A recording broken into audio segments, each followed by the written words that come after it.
আপনি মানেন আর না মানেন, পর্তুগাল দলটা জীবনে বিশ্বকাপ নিতে পারবে না। হ্যাঁ, আপনি ঠিকই শুনেছেন। বিশ্বকাপ তো দূরের কথা, গ্রুপ পর্ব পর্যন্ত কোয়ালিফাই করতে পারবে না এই দলটা। আমি সত্যিই বলছি, কারণ এই দলটার মধ্যে অক্ক নামের জিনিসটাই নেই। যদি অক্কই থাকতো তাহলে রোনালদোকে বল পাওয়ার জন্য সারাক্ষণ বসে থাকতে হতো না। আর রোনালদোর এমন বাজে পারফরমেন্স, সারাক্ষণ ডি বক্সের ভিতরে ঢুকেই থাকে, সেখান থেকে সে বের হচ্ছে না। মনে হচ্ছে কখন একটা বল পাবো, কখন একটা বল আমাকে কেউ এনে দিবে, আমি তখন সেই গোলটা করব। এরকম পারফরমেন্স নিয়ে এই বিশ্বকাপে পর্তুগাল সার্ভাইভ করতে পারবে কিনা বা টিকে থাকতে পারবে কিনা সেটা নিয়ে আমার বেশ সন্দেহ আছে। ম্যাচ শেষের একটা ঘটনা বলি আপনাদের। এই যে যে ছবিটা দেখছেন, ক্রিস্টিয়ানো রোনালদো ম্যাচ শেষে তিনি একাই হেঁটে হেঁটে ড্রেসিং রুমে বা প্যাভিলিয়নে চলে যাচ্ছেন। আর অন্যদিকে আমরা কি দেখলাম, তার দলের সকল খেলোয়াড়রা, সকল ফুটবলাররা দর্শকদের ধন্যবাদ জানাচ্ছে, তাদের সমর্থন নিচ্ছে।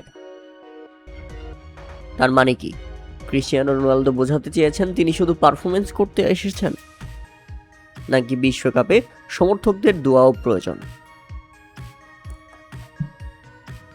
তাই একটা কথা স্পষ্ট হয়ে যায় যে বিশ্বকাপ জিততে শুধু প্রতিভা বা পারফরমেন্সের প্রয়োজন হয় না, প্রয়োজন হয় সকলের সমর্থন এবং সকলের মধ্যে এক ঐক্য বজায় রাখা, যেটা সবাই একদিকে তো আমিও ওইদিকে। আর এই ঐক্য নাই দেখেই বড় টুর্নামেন্টগুলোতে পর্তুগাল সুবিধা করতে পারছে না। আমরা দেখেছি গত বিশ্বকাপেও মরক্কোর কাছে হেরে বিদায় নেওয়া, আর এবারের বিশ্বকাপে প্রথম ম্যাচেই ডিআর কঙ্গোর কাছে ড্র করা, এটা পর্তুগালের জন্য সত্যি লজ্জার। সমর্থকরা ফলাফল নিয়ে যাই বলুক না কেন, প্রত্যাশা অনুযায়ী পারফরমেন্স পায়নি।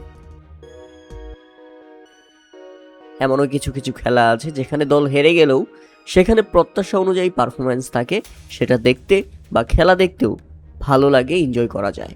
কিন্তু পর্তুগালের পারফরমেন্সে সেটা পায়নি সমর্থকরা।